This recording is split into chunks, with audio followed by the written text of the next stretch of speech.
Despite composing several famous works, the French philosopher Denis Diderot spent the majority of his life in poverty. Like many Enlightenment thinkers of his time, Diderot had little concern for material possessions. That changed when he received a new scarlet robe from his friend as a gift. The robe was so beautiful that Diderot treasured it above all else. But Diderot also quickly realised that the robe was out of place amongst his other common possessions. He didn't own anything that would match the grandeur of his new robe. And so Diderot went about replacing his old possessions. He replaced his straw chair with a leather one. A large mirror took over the mantel of his fireplace. He filled up the vacant corner of his house with a writing desk.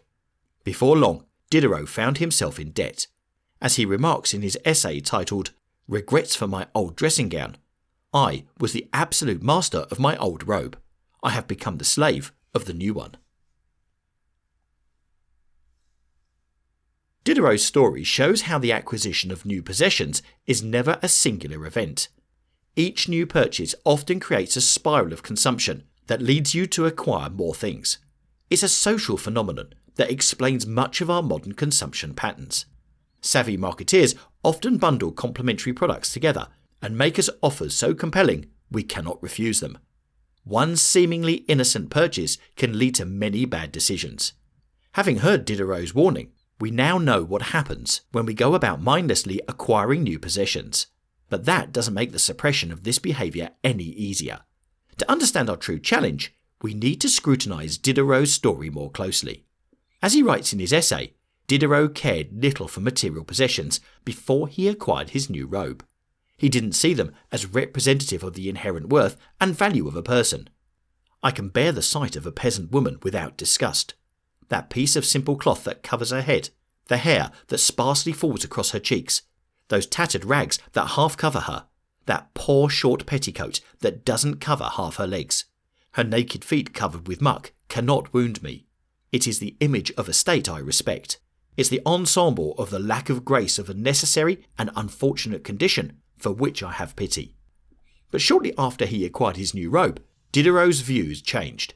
He came to identify with the grandeur and beauty of his scarlet robe. Eventually, he thought the same of his other possessions as well. The poor man may take his ease without thinking of appearances, but the rich man is always under a strain. How did a simple robe end up causing Diderot so much grief? As it turns out, Diderot was spot on about how material possessions become intertwined with our identity. The wealthier we get, the more things become a form of self-expression. We no longer buy shirts and shorts for the cloth that covers our skin, but also to reflect our tastes and social standing. Geoffrey Miller, evolutionary psychologist, notes in Spent, Sex, Evolution and Behaviour that one of the biggest reasons we buy things is to signal virtue. Humans evolved in small social groups in which image and status were all important, not only for survival, but for attracting mates, impressing friends, and rearing children. Today, we ornament ourselves with goods and services more to make an impression on other people's minds than to enjoy owning a chunk of matter, a fact that renders materialism a profoundly misleading term for much of consumption. Many products are signals first and material objects second. Our vast social primate brains evolved to pursue one central social goal: to look good in the eyes of others. Ironically, the overt pursuit of status is a low-status activity. Chasing after someone's approval demonstrates low self-worth, which is why we instead opt to chase after possessions. This explains why the biggest companies in the world spend so much on branding. As Charles Chu notes in his essay, luxury brands like BMW make it a point to advertise to everyone, regardless of their income level. It seems like a mistake until you realise that they're not aiming to sell you a car. Not directly, at least. Their goal is to get everyone to believe that their product is valuable. The money comes in when people buy their products in a bid to signal their status. It's absurd that most of us are unhappy, and yet we have never been wealthier throughout history. The problem lies in the nature of the game we're playing.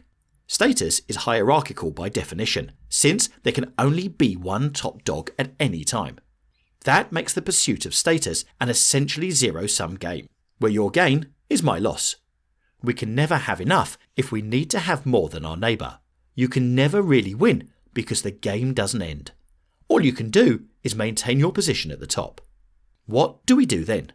Your first instinct may be to declare that you're never going to chase status again. Yet, that's unlikely to work out. Status was vital to our ancestors because it determined who got the first choice of meat and mate. We were willing to give those who were more important to the group more privileges.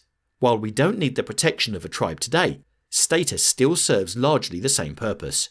We haven't really evolved much at all. There are other ways to play this game though. Even if we're biologically primed to chase status, it doesn't mean that we need to acquire more possessions. A bigger and better house may force us to spend half of our lives working. The same goes for luxury cars, accessories and jewellery, although to varying degrees. These items are costly in terms of both time and money, yet have little intrinsic value. Why not pursue activities that are a form of signal, but also have inherent value as well? For instance, work out at the gym. A big reason why people go to the gym is so that they can tell others about it. But working out also provides the inherently valuable benefit of being healthy. Speaking or debating publicly.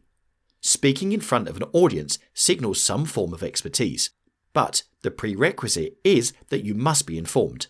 Knowledge is the main benefit. Teaching others. It's another demonstration of expertise, but it's the protégé effect at work as well. You're helping others learn a skill while refining your own understanding. Jim Rohn once remarked that the greatest reward in becoming a millionaire is not the amount of money that you earn. It is the kind of person that you have to become a millionaire. In other words, we should be aiming for the steak and not the sizzle. If we can't give up the latter, we must make sure that it's always accompanied by the former. It's easy to get lost chasing more without considering what we really want. Therein lies the danger of mindless consumption. Most of the time, all we really get are substitutes or replicas of what we truly desire in life. It takes reflection and honesty with ourselves to figure that out. Take the time to figure that out before you embark on your chase. As you may have realised from Diderot's example, it can be very costly when you chase the wrong things.